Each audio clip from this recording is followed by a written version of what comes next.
So we'll move on to the Save Coral Bay, Inc. versus Albert Ryan Jr.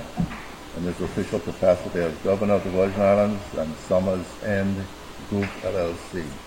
This is number 17 of 2021.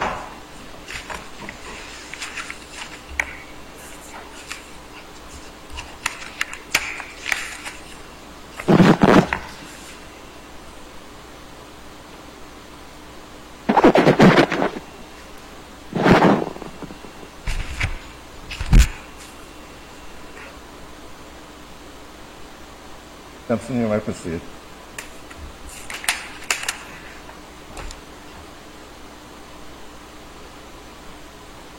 Chief Justice, may it please the Court, I would like to reserve 4 minutes for rebuttal, please.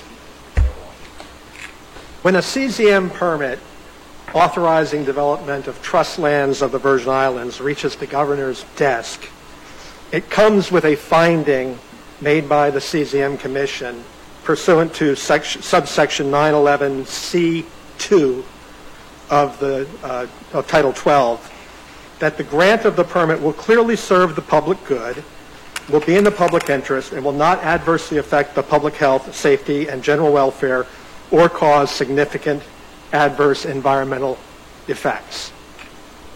It strains credulity to believe that when that permit reaches the Governor's desk for approval, with that finding, he can find that it doesn't meet that criteria and modify the permit right then and there. And that's because Section 911G of Title 12 is designed to address the situation when the permit has already been granted and work is going on and unexpected environmental damage occurs. And the modification provision in 911G is an additional power of enforcement given to the Governor to protect the trust lands of the Virgin Islands. That's plain from the reading of the statute, and it is a logical application of the statute. The Superior Court erred because it found that the judiciary, which as part of the separation of powers is supposed to interpret statutes, was not permitted to interpret that statute. It was a misapplication of the separation of powers doctrine. So we submit that the decision of the Superior Court should be reversed and the case should be remanded to proceed to a trial on the merits of the claim submitted by Save Coral Bay.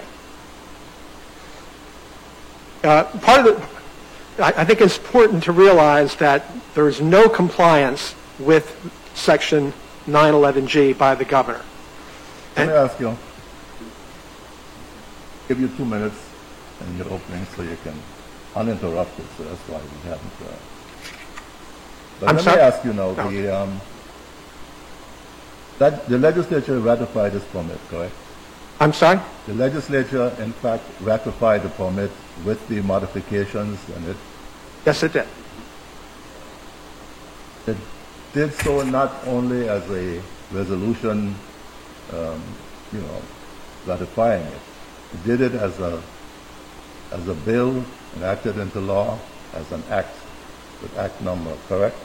It did. Now, can one legislature who enacted the CZM bind another legislature from modifying it? Of course, a subsequent legislature can always amend a statute, but that's not what happened here. But why not? Because the statute didn't change. Well, the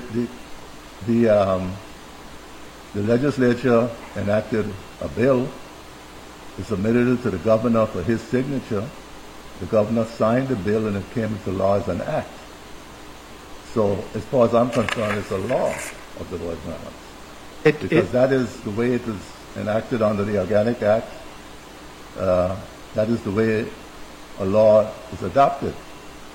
So regardless of whether or not there was pursuant to procedure, the fact is that the legislature passed a law that the Governor signed, because under the strict ratification, the Governor approves it first, the legislature ratifies it, It don't go back to the governor for the governor's signature.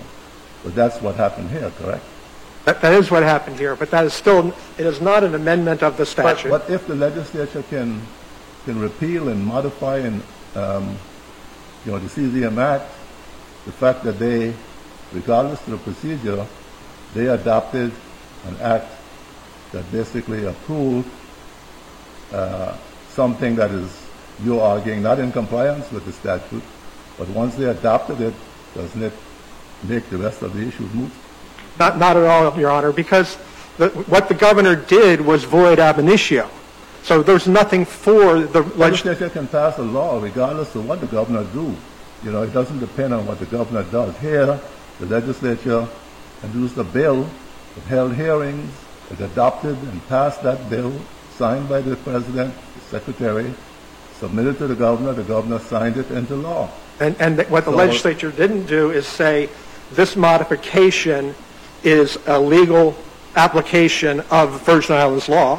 What did it do in passing a law? All it said is we ratify this modification. The modification was void ab initio. And it is this court's duty and the Superior Court's duty to interpret the law and determine whether or not that was indeed. But this is the only two actors involved here is the executive and the legislature, correct? The governor can approve, the legislature ratifies. Here the legislature did more than just ratify. It actually passed a law into law that the governor signed into law, and that has the force and effect of any law enacted by the legislature. So why do we even worry about what was done before? Because what they did was not enact a modification to the CZM Act. They enacted a law that says we ratify what the governor did. But if what the governor did was a nullity, they ratified a nullity. It was void from the very beginning. It's as if it never existed. So they said they ratified it, but what they ratified was something that did not exist. Well, let me ask a couple of questions. Is this the joint appendix for this case, just one single volume? Yes, it is. Because it seemed very skin and scanty. But for something that has so much issues in this case, I mean, I was just appalled and shocked. That's number one. Number two, I saw something in a brief where, or in one of the things that I read, that is anything pending before any commission and any CZM committee or before the Board of Land Use Appeal concerning this matter?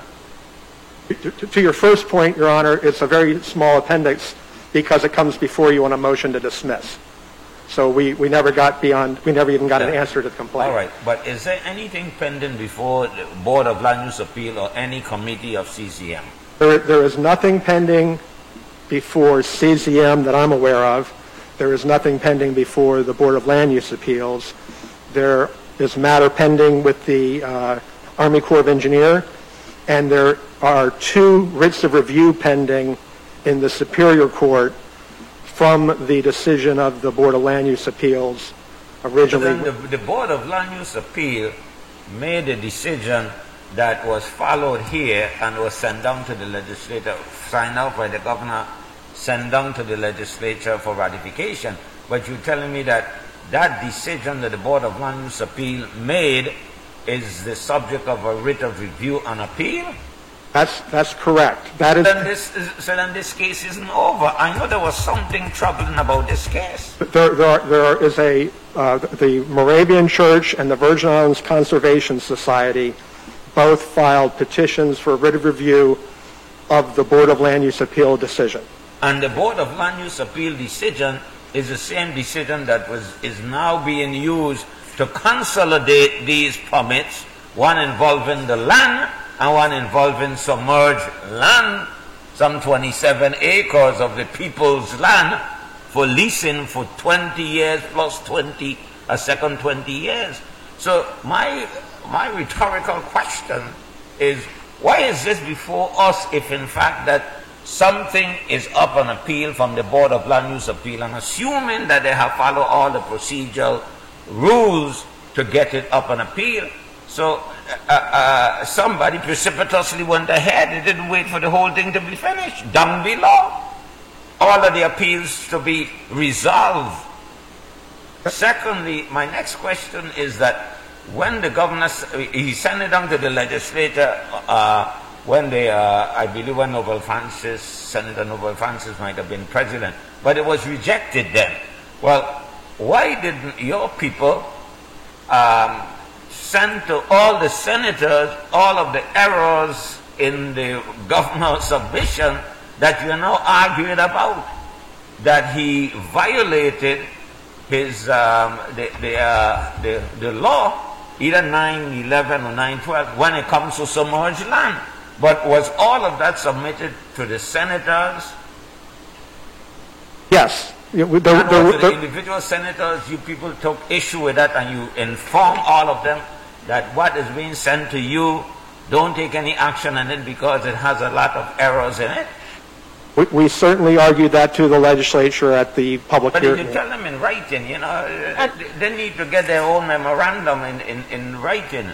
But coming back again to this thing is that when you tell me that the Board of Land Use Appeal made a decision that is the subject, underlying subject of this appeal, and there is still appeal of the two writ of reviews concerning that, then that decision of the Board of Land Use Appeal is not final.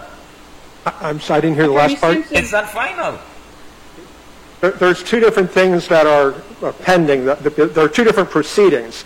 So there is no appeal to the Board of Land Use Appeals from the governor's action in modifying the permit.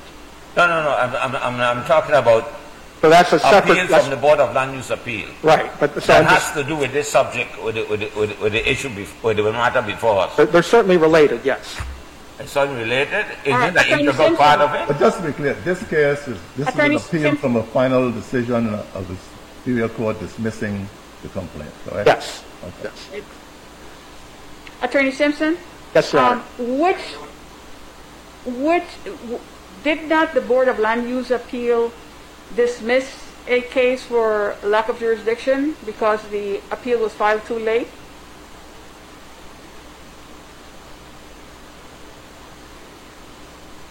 I don't believe there was one dismissed because it was too late. I think I'm trying to remember now. There was a challenge filed.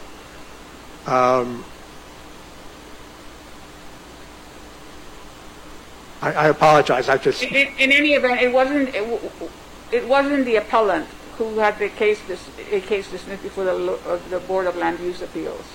No. Again, I'm counsel in the other cases as well, so I'm confusing the timeline.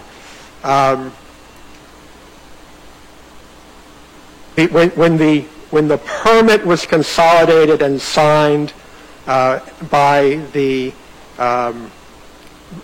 commissioner of the CZM Committee for St. John, Save Coral Bay, I believe it was Save Coral Bay, did file an appeal to the Board of Land Use Appeals from that. And it was dismissed.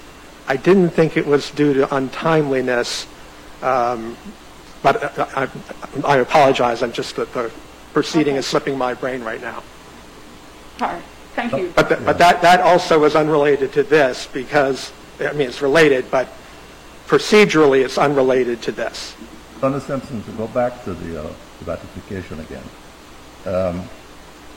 I'm reading the act, right? First of all, it's an act ratifying the Major Coastal Zone Permits titled the Consolidation of Major Coastal Zone Management Permit number CCJ-04-14W and Major Land Permit CCCJ-03-14L. A letter from the governor to Ms. Charlie Summers, managing member of Summers End, but that's just the introduction. But the act says, Section 1, pursuant to 12 VIC Section 911E, Legislature of the Virgin Islands ratifies the governor's approval of the consolidation of major CZM permits, in that letter to Ms. Summons, title modification for the operation of the marina on St. John.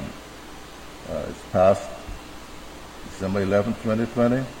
It's signed on the 21st by Francis and by Alicia V. Barnes, the legislative secretary, and the bill was approved by the governor on the 31st of December. So, what the legislature did is approved it under E, right? There's nothing in here about D. But what the legislature did, whether the governor had the right or not to modify it before it was ratified by the legislature, it in fact did make that modification and submitted the entire thing to the legislature, and that was approved. And this was approved by an act. So why are we second-guessing the legislature? Because it is the duty of the judiciary to interpret the Virgin Islands law, and Virgin Islands law provides Isn't very... this a law? Pardon me? Isn't this Act 8407 a law? It is a law. So, It still has the same issue. It has ratified the modification. The modification is void ab initio, and therefore there's not. The act is meaningless. It's ratified what was sent to them, which was the original permit with the modifications, and that's what they ratified. And once they have done that in a bill, in an act, and made it a law, I disagree, Your Honor. They cannot ratify a nullity. They can ratify a nullity, but it is still a nullity. While they're ratifying the permit, they're actually enacting a law. They didn't just simply say this is a resolution that doesn't require the governor's signature, ratifying it. This is actually a bill that's adopted pursuant to the Organic Act, that the legislature has the exclusive right for legislative action. So I don't know. I'm trying to figure out how do we disregard this and simply say the legislature, who has the final authority on enacting laws, that we are just going to say they don't have the authority to enact the law because... I'm not saying that at all, Your Honor. It's not that they don't have the authority. So I'm saying that they don't have the authority to enact the law because the governor didn't have the authority to make the modification. I'm saying this is a law. The act is a law, but its effect is meaningless because what they ratified was a nullity. I'm not questioning the power of the legislature to do that. The legislature could have enacted something that that granted them a permit, but it didn't grant them a permit. It ratified prior action by the governor. The prior action by the governor was a nullity, and therefore... They ratified what the governor sent them, and they did it under E, not G. Correct? That's what the Act says. The Act says, it says, pursuant to 911E, they're ratifying the approval of the consolidated major permit and the letter to Ms. Charlie Summers. Right. So they're ratifying both. The approval it's still a nullity. Plus the changes that he made to it. It doesn't matter what section they ratified it under, it is still a nullity. The modification was made under 911G. The governor did not follow 911G. You agree that in E, Pardon me? Under subsection E. The governor did not modify the permit. I'm just asking you, under E, the governor can approve or disapprove, correct? Correct. And the legislature can ratify. Correct. Now, in G, right, it used the word approve. And if the governor has approved it, why does he have to wait till it go before the legislature to modify it if he wants? Because he doesn't have the power to modify it if he wants. He may only modify a permit if the development is causing significant environmental damage. He has a permit issued... that is one portion. How about in the public interest, in the health and welfare of the community? It has to have all of them, it's not an or. What? It's not an or, he has to have all of those criteria met. And can you say that the reasons that he has given here are not valid reasons to protect the health and welfare of the community and consider the environmental impact? Absolutely, but we didn't get that chance because we were dismissed at the motion to dismiss stage. We absolutely can prove that. They removed an entire watershed protection catchment system that was used to sell the permit to the CZM committee. We're going to route all this runoff through parcel 13A and clean it up before it gets to Coral, into the bay. And they took that out. You agree that the governor does have authority to modify? He has limited power to modify the permit after it has been issued if it is in the public interest and it is necessary. Where in any of these languages is there a requirement that it has to be approved by the legislature first? When they use the term approved, which is used in E, controlling the governor's actions. Just like in section 910 D sub 7, they use the term approved pursuant to this chapter, and a permit. I would agree that this section 11 deals with public lands, submerged lands. Absolutely. Different from the other permits, that the other CZM permits, correct? Absolutely. Now, if the legislature, here the legislature in G says the permit that it is an approved, it's approved pursuant to this section. And why isn't approved the act that the legislature has basically said applies to the governor's action, while ratification applies to the legislature's actions? And why didn't it use the term was like issued pursuant to this section instead of using the word approved? If approved is limited to the governor's action, then the permit is void today, because section 910 D7 requires that permit be. We're talking right now about 11. I know, We're talking about public trust lands as opposed to any of the others. I understand, but section 910 applies to all permits approved pursuant to the entire chapter. So that includes 911 permits. And it specifies that construction must begin within 12 months of approval or the permit is void. So in this situation, the governor approved the permit in December of 2019. Right. The legislature ratified it December of 2020. They didn't commence, if approval is when the governor begins. As to when the legislature has to act, or as to when the governor has to act, correct? Well, the definition of approval doesn't change. So if it's the governor's approval, their permit was void by the time the legislature signed off on it. That's why we know approval has to include the legislative ratification. Thank you. Thank you.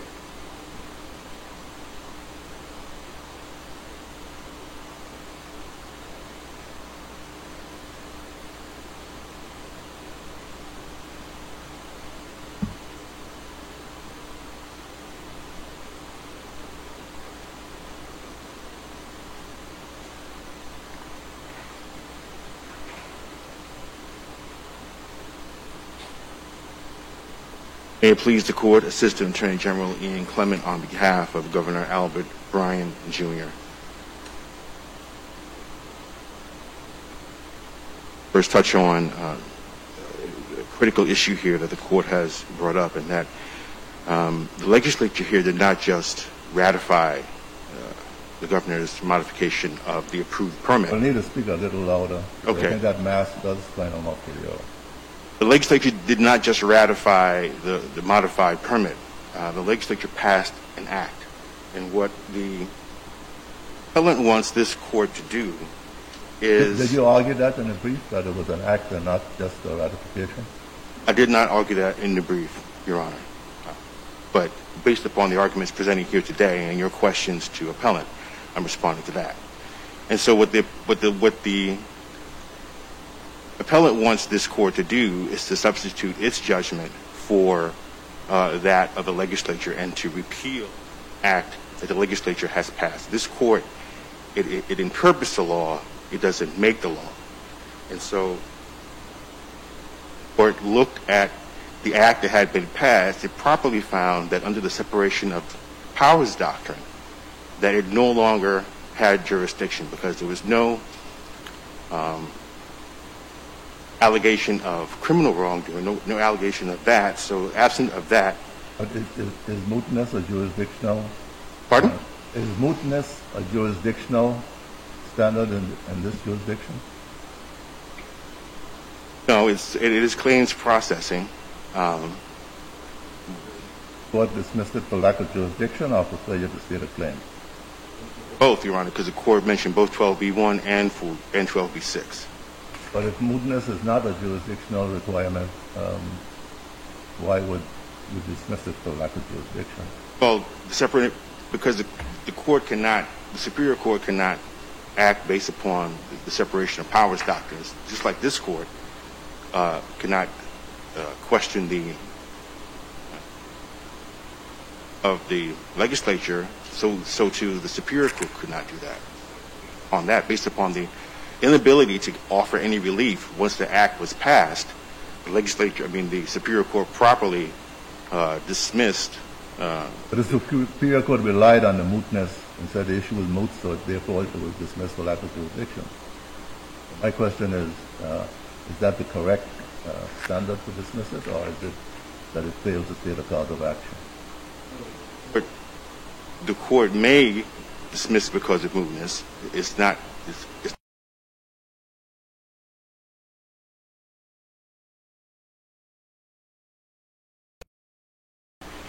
plaintiffs in that particular case that there's no claim that could be brought, and so the court, quite the reasoning, the what court about properly. the argument that it was ultra vires instead of intra vires, and therefore it was void ab initio, and therefore the legislature could not ratify a void act? If I understand what you're arguing. Well, first, it wasn't ultra vires, Your Honor. The governor acted in accordance with 911G. You argue in your brief that the governor cannot modify after it is adopted because that would be somehow interfering with what the legislature approved. I'm not sure I follow your argument. Oh, okay. What I think is trying to make sense of the appellant's argument, in that the ratification has to come. You willing to concede that the governor has no authority to modify after it is ratified by the legislature? Are you conceding that? Because you see, in reading your brief, I'm not. It might seem like that's what you were doing. So the governor was not. The facts of this case is that the governor never attempted to modify a permit. What we were saying is that the appellant is making the argument that ratification, based upon his reading of the statute, that ratification comes first, and that's just not the plain reading of the statute. The modification of the statute comes. Why is that so ridiculous? I mean, it does appear that G came after E, and it would appear that it would be after the fact. If you look at E, there are two ways in which the legislature can ratify. Right? And if you look at the structure of that particular section, it says after the governor approves it and submits it to the legislature has 30 days to either ratify or rescind, and if it doesn't act within 30 days, the permit is ratified by operation of law. So the ratification. Let me ask you this then. If, in fact, the governor modified it and submitted to the legislature, right, before the legislature had a chance to ratify it, does that mean that the legislature, if they don't act in 30 days, that the entire permit becomes approved with the modification? Under the plain reading of that statute, if the legislature does not act within 30 days, the permit is ratified by operation of law. And so in either case... That doesn't bother you? That the governor who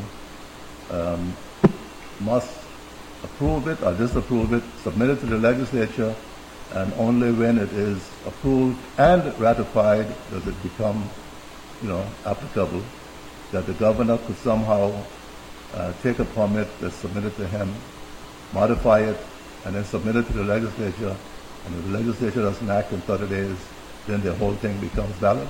Does that... Pardon me, Your Honor? I mean, the legislature itself drafted this Didn't act. that seem to be to support the entire legislative action in approving, where they have the right to take as much time as they want to approve it under E, but if the governor does it this way, then in 30 days it becomes binding, and the legislature never get a chance to approve it in the first place. So I'm not following. I'm not following, Your Honor, because under E, if I read that correctly, they don't have as much time as they want. They must ratify within 30 days. Under E? There's no time limit for either of them. It has to be sent to the governor within 30 days of the commission approval. No time limit. The legislature can take as much time as they did in this case. So tell me, because I think you're confusing. No, you're right, Your Honor. Under G, rather. Right. But that's why I'm asking you. Can the governor use G to basically cut the legislature out if he makes these modifications submitted at the end of the year when the legislature is in recess or something, and 30 days pass, and then all of a sudden the permit is approved?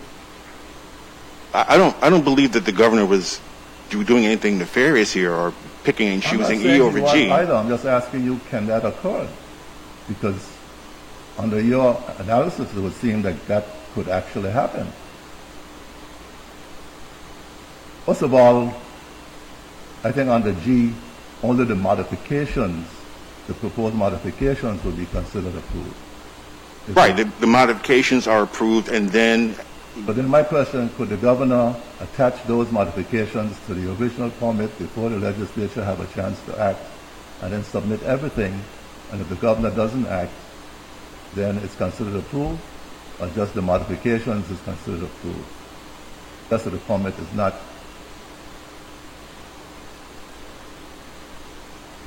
Continue.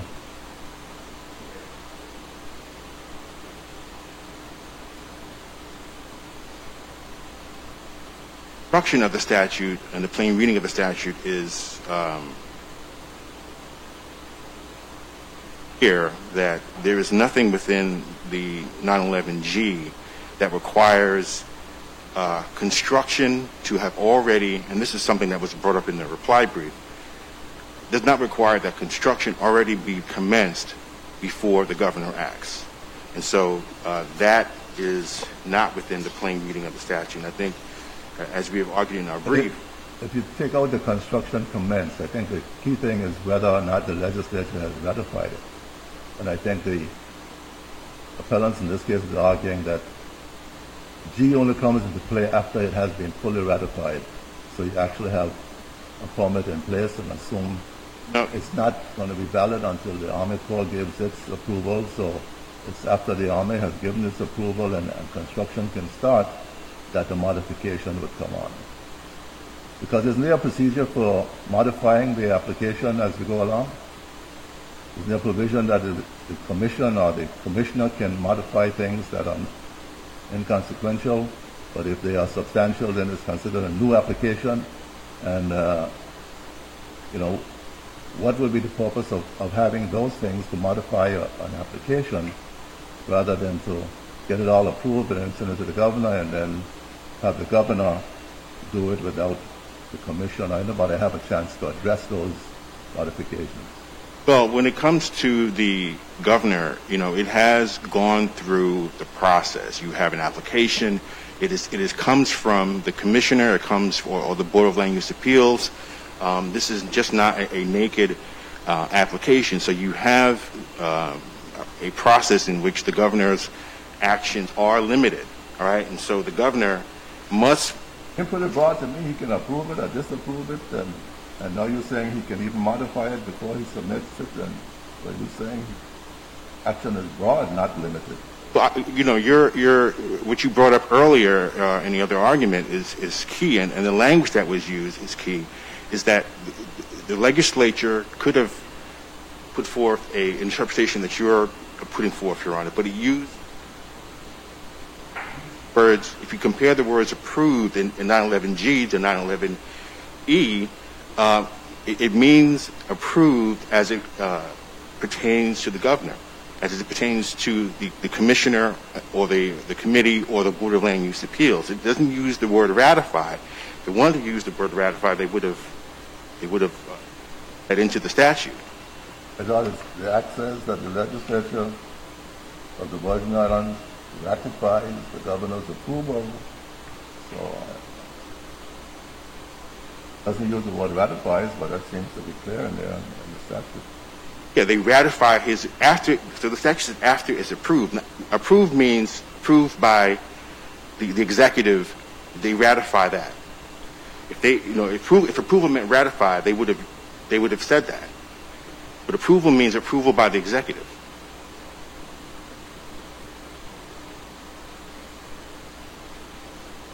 After the governor approves it, the legislature ratifies it. What is it considered then? A permit, or an approved permit, or you seem to want to wipe out the word approved from everything other than the governor's action. Is that? It is an approved permit, Your Honor. There may be some federal partners, some other stakeholders that may, the Corps of Engineers and other entities that may have to weigh in on it. But as far as the executive is concerned, as far as the legislature is concerned, you have an approved permit. Now, whether or not they can start construction is another issue regarding other stakeholders, and I think Mr. Spring will talk to that. But you do have an approved permit, and the legislature intended to use the word approve with respect to the executive and the word ratify with respect to the legislature. And so that Allen's interpretation of the statute is a bit tortured, as I've stated in my brief. Has no further questions? Okay, thank you.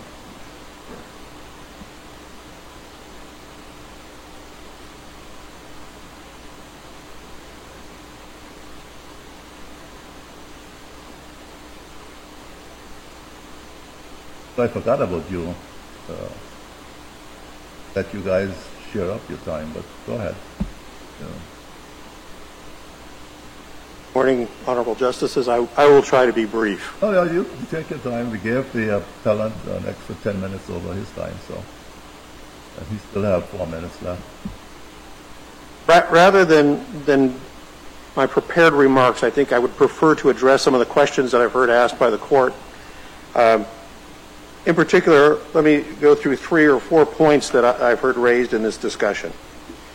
Regarding the Board of Land Use Appeals, there were 2 appeals to the Board of Land Use.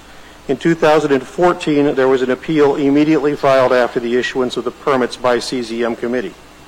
And I'm using these words deliberately and carefully, issuance by the CZM committee. That was a challenge by the Virgin Islands Conservation Society, represented by Attorney Simpson, and an appeal by the Moravian Church Conference. Those 2 appeals before the Board of Land Use were consolidated. At the end of that process, which took almost 2 years, despite the time limits in the CZM Act for action, the Board of Land Use Appeals did not act within the 125 days that was allowed by the statute, but instead took 17 months to act. But at the end of that process, the Board of Land Use Appeals affirmed the issuance of the permit and, at the request of the petitioners, consolidated the 2 permits into a single permit. That was subsequently challenged in the writ of review proceedings, and I'll get to those in a moment.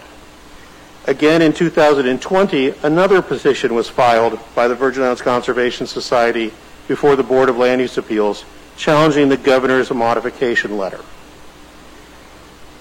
In that proceeding, the Board of Land Use Appeals confirmed that the permit was issued by the CZM committee, that it was consolidated by the order of the Board of Land Use Appeals. Just 1 minute. think we have our time mixed up. I think you're just giving him the 4 minutes to rebuttal, but you need to probably give him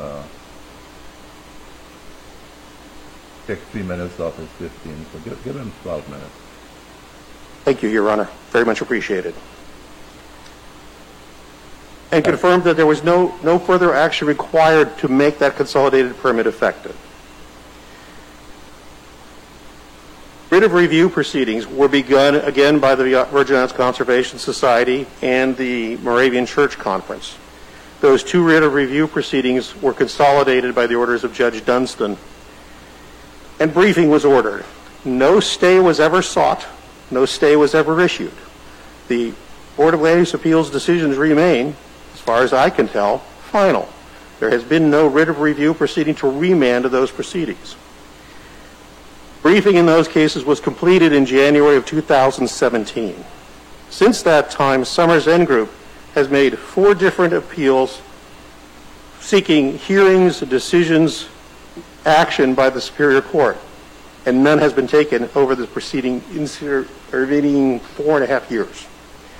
As of this year, that this court's decision could moot that appeal? I'm sorry, what? I'm sorry, sir. Yeah, in reading the briefs, I gather that all of you agree that the decision of this court in this case might moot the remaining matter that's pending in the Superior Court? Yes. Okay. I certainly believe so. We have a motion pending before the Superior Court in those writ proceedings to dismiss those proceedings. The court has again taken no action on that.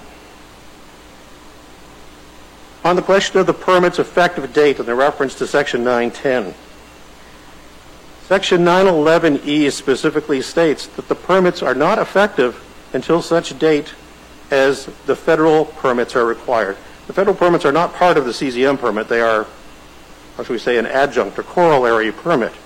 But those permits are still in work in progress. So that the dates has not expired. These permits have not defaulted by their own terms. On the question of a long record, as you may guess, there is a voluminous record. I have boxes of material in my office regarding this case. The legislative hearings alone took 2 full days. Those boxes and all we have is this. We're just considering a small issue. Yeah. We were trying to keep this focused on a single issue. I will say that. Yeah. I will also say that I received the notice of proposed joint appendix only somewhere about 36 hours before it was due, and I was otherwise preoccupied. I might have sought to make it bigger had I had more opportunity to negotiate or discuss that. But I thought keeping it succinct was probably to everyone's advantage. We did, however, in the Superior Court, after the hearings about this and the question of whether the legislative actions were correct and whether they had proper notice, we submitted and transmitted to the Superior Court the entire 2-day proceedings. We gave them the, I guess for better lack of a better term, Facebook download, the saved files that showed the entire broadcast hearings. The Superior Court was well aware of the extent of time and the appearance of the opposition and the arguments they made. 7-hour hearings, correct? I'm sorry? There were 2 7-hour hearings? Yes, sir. Yes, sir. At least 7 hours. At least 7 hours. That was before the or the legislature. The legislature, when they were considering the consolidated permits. That is correct. There was a hearing in October of 2019 and another one in July of 2020. So what you were saying in essence is that whatever that was sent down to the legislature to ratify the government's approval, that the legislature hold 2 marathon sessions on those things in which witnesses appeared and testified, and that was and submitted voluminous documentary supporting information. And after all of that, the senators went ahead and ratified the governor's what he sent down. That is true. true. The modification he sent, because he had from the original one, as I understand it, he had modified a couple of things, including this big battle over two of the two of the lots. I think it's 13 and 13 and something, 13 and 12. But anyway, after all of that, though, I'm just curious as to what it is. Well, I'm going to ask him when he comes back up. What it is that he's seeking from this court. What does he want us to do? Because he is, as I understand what the appellant is saying, they're saying that there was some procedural thing that the governor missed, particularly when it comes to the submerged land, and that it's going to be damaged and a whole lot of other things is going to happen. And so I just wanted to know, where is all of this? From what hearing or the record that was never submitted to us in terms of all of that. But when he comes up, I'm going to ask him about that. Again, Your Honor, I would say that in this instance, the legislature has considered that information within its authority on the management and operation. The legislature is the trustee of these submerged lands, and it has made the decision. Let's get to the appellant's arguments, which are basically one, that the governor act of modifying the permit, and they claim that without excluding those two parcels, which got the permit, it was basically on the representation that those parcels were involved. That when the governor did that before the legislature ratified it, that the governor's actions were null and void from the beginning. With all due respect to Attorney Simpson, I believe his representation is flat out incorrect as to the service that's provided by the removal of those parcels. Regardless to get into Parcel it, 13 and 13B. Yeah. Regardless of the defects in the parcel, he's saying the parcels are removed. The project to collect the runoff coming downhill as an improvement to the bay continues and would still be in place. boardwalk. The boardwalk was a requirement of the Army Corps. This is part of the process. This is one of the errors that has happened as a result of the lengthy delays in complying with the CZM Act. The normal process would be we would complete the CZM Act and then go to the Army Corps and get the permits done there, and then any modifications that we needed to bring back to the permit would be brought back. Why not go back to the commission? Why not go to the commission with these modifications, which I think, for the extent of them, would require that the application be treated as a new application and actually have it approved by the commission? With all due respect, Your Honor, it took us 7 years to get to it the first time. We don't have another 7 years. Can you use the fact that time is on your side to basically support the... Time is not on our side. Time is money. The reason we don't have 13A and 13B is because the process was stalled, because the delays took place. Obviously didn't have the right to develop those properties, and that's... We did. At that time, we had an option to purchase those properties. We had to surrender that as a matter of time because we needed to spend a significant sum of money in order to secure the acquisition of those projects, which we would have done within the time limits provided by the CZM Act, but the CZM Act was not complied with, and the permits dragged on for years. Oh, the appellant is saying that the CZM Act wasn't complied with the governor. So I respectfully disagree with him on that point, Your Honor. But tell us why. But the time limits are very clear. What is your response to his argument, or to the appellant's argument, that you can only modify a permit after it has been ratified by the legislature? That's simply not the language of the statute. And when it is in our brief, but the point here is that... It might be the language of the statute, but, we interpret based on, we don't make any part irrelevant, and we, use basically, you don't want something that's going to be totally relevant. By, you have a provision that talks about ratification in G. You have in E the approval process, and why, and clearly there are two different things.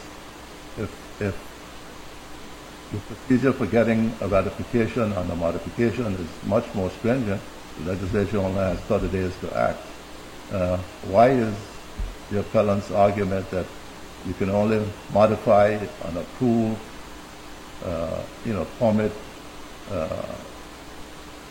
so ridiculous that you just dismiss it out of hand. With all due respect, Your Honor, we simply believe he's wrong in his interpretation of the statute. And his interpretation is inconsistent with the way the statute has been interpreted by CZM, by the Board of Land Use Appeals, by the governor, and by the legislature. If, as you say, the legislature acted within its authority and approved this permit, should we then even bother trying to interpret the statutes? And No, frankly, Your Honor, you should not. Act 8407 is very clear that the legislature has approved the permit and the governor's modification, and that is their role as trustee. What essentially we have the appellant arguing is that they just didn't use the right words. Had they put in the phrase, notwithstanding the Coastal Zone Management Act, the consolidated permit modifications are hereby approved, they'd have no case at all. What they're arguing is that the governor failed on a technicality to meet 911G. We disagree. And that therefore it's a nullity, and therefore the ratification doesn't count, despite the legislatures being extremely well informed about all the issues before them.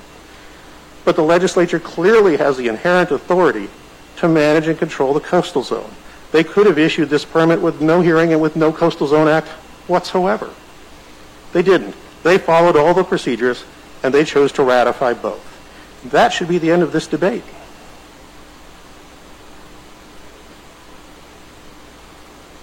Thank you. If you have no further questions, I'll give up my last 46 seconds. thank you. The matter will be submitted. Well, no, we got 4 minutes. I'm trying to cut you off. 4 minutes. I know you have a lot to say after sitting there for... Attorney, let me get in my one question. What are you seeking from this court? In other words, I don't understand it. You are saying that when the governor put together his correspondence to send down to the legislature, that there were certain things that the statute he was supposed to do that he didn't do in reference to the submerged land? Well, what we're asking this court to do really is, the narrow relief is to remand this to the Superior Court to let the court make the determination as to whether or not the governor complied with the law. There's a lot of factual arguments for that. In other words, whether or not the governor went through 9, 10, 9, 11 or whatever, and for each thing that he was that supposed to have been done, whether or not that was done, is that what you are seeking? We allege that there was no significant environmental damage that would allow him to modify the permit. That is factual bound. The issue about the removal of the remediation, we have a factual dispute about that. We haven't had a chance to put on any evidence on that to prove what we believe to be the case. So from that standpoint... What you're saying is that you have not had your day in court insofar as opposing the governor's recommendation to the legislature. To prove that that the modification was not in accordance with the law. Now, I think there is sufficient evidence before you to reach that question as a matter of law. But so I think you could reach the broader question. But the narrower way to handle it would be to remand it for us to put on our evidence and show there was no environmental damage. New environmental damage that was going to occur. Regardless, and I know you said he didn't put a deadline by which that's had to be corrected. But since what we are actually reviewing is the Superior Court's dismissal of this action based on its conclusion that the legislature acted and therefore the court doesn't have any authority to overrule the legislative act, and therefore doesn't have jurisdiction. The legislature's actions make the matter moot, and therefore, if she used jurisdiction, there's nothing before her that any remedy she can issue, and therefore, we have to review that regardless. And how do we get around avoiding the legislators' lawful act that they enacted, regardless of what the governor did? The legislature and a law and a bill approved it and submitted it back to the governor for his signature, making it a law binding on everyone in this territory. I come back to what they did was they did not approve the permit. They ratified the governor's action. The governor's action was void ab initio, and therefore they ratified a Governor's nullity. action also included his approval of the permit. Pardon me? Governor's action included his approval of the permit as modified by him. So when they approved that, that's what they approved. Well, it was a nullity. The modification was a nullity, and therefore the act is a nullity. We're not saying that the legislature doesn't have the authority to act. We're just saying that what they did was a nullity because what came before them was a nullity. I would like to point out you asked a question of the appellees, and it pointed out another distinction on 911E and G that I wanted to point out. 911E gives the power to the governor to approve or disapprove. It does not give him the power to modify at that stage. It doesn't give him the power to approve with conditions. It is either approve or disapprove. Yet 911E has a modification provision. What happened here? The governor combined the two on the very same day, or maybe a day apart, approved and modified. And I think that shows also that the intent of 911G is that it comes after construction. He could modify and approve. Pardon me? He could modify and approve permit. No, the 911E that gives him the power says he may approve or disapprove. Right. And then G gave him the right to modify and approve. And my point is that of an approved permit that has already gone through the process. And you just admit that when he approved it, it's approved. So, including ratification. That's why they're in separate sections and are proceeding chronologically. and E, it says approve and ratification. And that and means a lot. 911E says the governor approves or disapproves. And then So if he approves, it's approved. Then it goes to the legislature for ratification. Right. But once he approves, it's approved. So why couldn't he modify it? Because that is clearly not the intent of this statute. 911G, it's not a technicality. 911G requires the governor to give the permittee and the legislature, which it wouldn't need to do if it hadn't been ratified, but it requires the governor to give the permittee an opportunity to contest his decision and cure the deficiency. Aren't you putting form over substance, really? Not at all.